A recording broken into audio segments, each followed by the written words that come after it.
Hello, friends.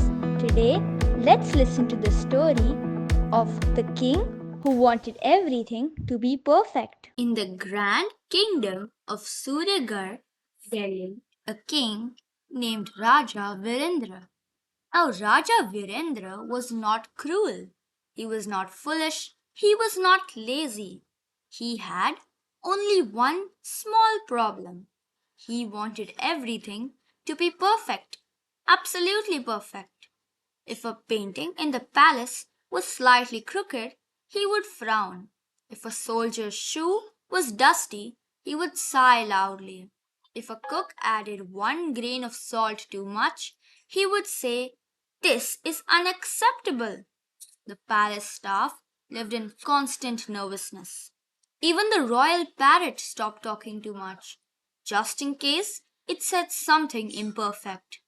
One day, the king announced, "From now on, I want a perfect kingdom." The ministers clapped nervously. "What does that mean, Maharaj?" one brave minister asked.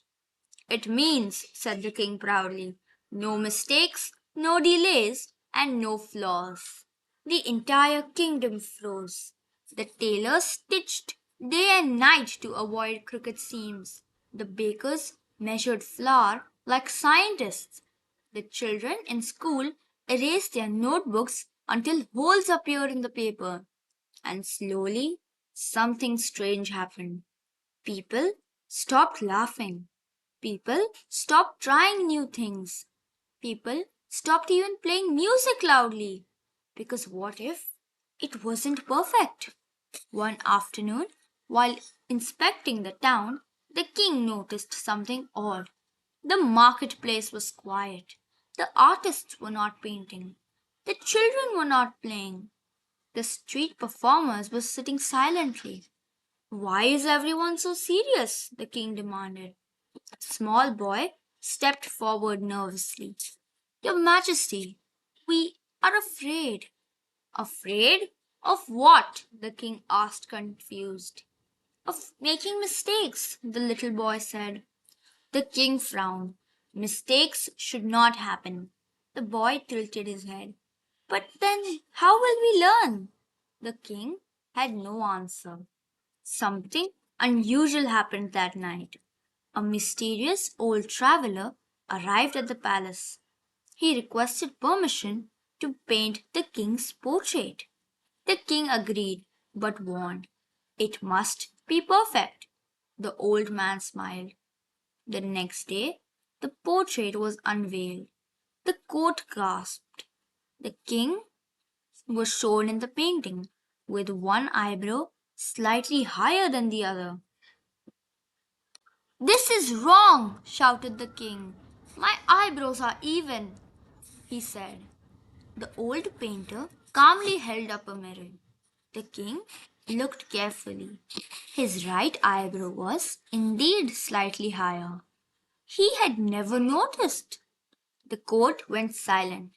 The painter bowed. "Your Majesty, perfection is not the absence of flaws. It is the acceptance of them." The king stood very still. For the first time, he noticed things he had missed. The small crack in the palace pillar that had stood strong for years. The soldier with dusty shoes who still guarded faithfully. The cook who tasted every dish before serving. The children who learned from their mistakes. Suddenly, he understood. By chasing perfection, he had removed joy.